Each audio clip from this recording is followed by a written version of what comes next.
कसं वाटलं आज बाळाचे पहिल्यांदा ठोके ऐकून? खूप छान वाटलं. खूप छान. म्हणजे असं एवढा आनंद कधीच झाला नाही की एवढा आज झाला. खूप छान. आम्ही याच्यासाठी खूप प्रयत्न केले. म्हणजे आमच्या लग्नाला 4 वर्ष कंप्लीट झाले. तर 2 वर्ष आम्ही तेवढं काही केलं नव्हतं. तिसऱ्या वर्षी असं प्लॅनिंग केली की आता आपल्याला ठेवायचं म्हणून. तर आम्ही मग आधी श्री हॉस्पिटलमध्ये पण दाखवलं होतं. तिथं पण सगळं नॉर्मल राहायचं आमचं. म्हणजे पिरियड पण नॉर्मल होते. असं काही कशातच फाल्ट नव्हतं. पिरियड नॉर्मल राहायचे तर पण राहत नव्हतं. तर नंतर मग आम्ही पुन्हा 2-3 महिन्याचा गॅप घेतला. नंतर पुन्हा म्हणलं पुन्हा दाखवून बघा. जास्त म्हणजे गॅप घेतला तर मग वय पण जातं ना.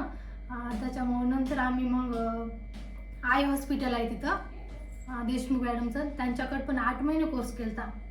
तिथं पण सगळं नॉर्मल राहायचं. तर मॅडम म्हणलं आपण एकदा म्हणजे याचं टेस्ट करून बघू. फॅलोपियन ट्यूबची. फॉलिकन ट्यूब चेक करून बघू म्हणल्या. म्हणजे त्याच्यामध्ये फॉल्ट असला तरी पण राहू शकत नाही. तर मग ते पण चेक केलं आम्ही.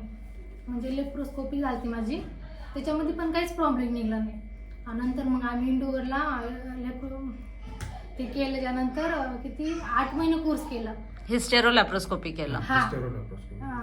केल्याच्या नंतर मग मॅडम म्हणलं तुम्ही सगळं नॉर्मल आहे, तुम्ही IUI करून पहा. तर IUI पण आम्ही 3 केले. ते 3 IUI पण फेल झाले. तर मग ते मॅडम म्हणल्या आता तुम्हाला IVFच करावं लागतं. ओके. नाहीतर मग गॅप घ्या म्हणल्या 4-5 महिन्याचा. तर मग आम्ही असं ठरवलं ना 4-5 महिन्याचा आपण गॅप घेऊ म्हणलं. तर मग सगळं टेन्शन सोडून दिला. आता म्हणलं काही नाही IVF करायचं. 5 महिने वाट पाहायची. जर नाहीच कन्सिव्ह झालं तर IVF करायचं. तर मग लगेच 2 महिन्यात रिझल्ट लागला. वा. ऍक्च्युली नॅचरली होण्यासाठी आम्ही म्हणजे कन्सल्टिंग करण्यासाठी डॉक्टर बघतच होतो. मग मित्राकडून तुमचा रेफरन्स भेटला आणि जस्ट फोन केला त्याला काय नाही आणि चेक केला आणि त्या दिवशी मग ते नंबर भेटला तर लगेच मग तुमच्याकडेच आलो मी. आणि तुमचं जे कन्सल्टिंग करण्याचा वे ऑफ टॉकिंग वगैरे पेशंटशी ते खूप म्हणजे एकदम नॉर्मल आहे, साध्या माणसाला पण कळायसारखं आहे. थँक्यू. आताच पेशंटनी सांगितलं की ते नॅचरली आमच्याकडे कन्सीव्ह झाले. त्यांना IUI सांगितलं होतं. त्यांनी 2दा IUI सुद्धा केलं. त्याच्यानंतर त्यांना IVF सांगितलं होतं. त्यांनी विचार केला की आपण 4-5 महिने वेट करून मग IVF करावं.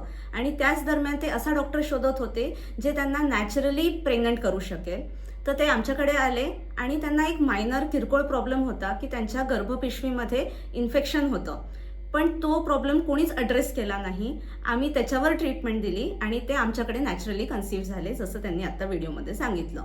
सो अशी पण काही किरकोळ प्रॉब्लेम्स असतात ज्याच्यामुळे ज्याची ट्रीटमेंट करून तुम्ही नॅचरली कन्सीव्ह होऊ शकता. सो तुम्ही या सगळ्या गोष्टींचा विचार केला पाहिजे IVFला जाण्याआधी. खूपदा इम्प्लांटेशन होत नाही, कारण जर इथे गर्भपिशवीमध्ये इन्फेक्शन असेल तर इथे बाळ रुजत नाही. तर अशा कंडिशनमध्ये तुम्ही बाहेर जरी बाळ तयार केलं, जसं की टेस्ट ट्यूब बेबी आपण म्हणतो, IVFद्वारे बाहेर ते बाळ तयार करतात, पण शेवटी त्याला इम्प्लांट तुमच्या गर्भपिशवीमध्येच व्हावं लागतं. सो जर तुमच्या गर्भपिशवीमध्येच इन्फेक्शन असेल तर ते बाळ इथे जाऊन रुजणारच नाही, इथे इम्प्लांटेशन होणार नाही. याला आम्ही मेडिकल भाषेमध्ये इम्प्लांटेशन फेलियर असं म्हणतो. सो या सगळ्या गोष्टी मायनर डिटेल्स असतात, ज्याची जर तुम्ही ट्रीटमेंट व्यवस्थित घेतली तर तुम्हाला IVFची गरज, IUIची गरज पडणारच नाही. तुम्ही नॅचरली प्रेग्नंट व्हाल. सो तुम्ही या सगळ्या गोष्टींसाठी सुद्धा गायनेकोलॉजिस्टला एकदा भेट दिली पाहिजे. थँक्यू.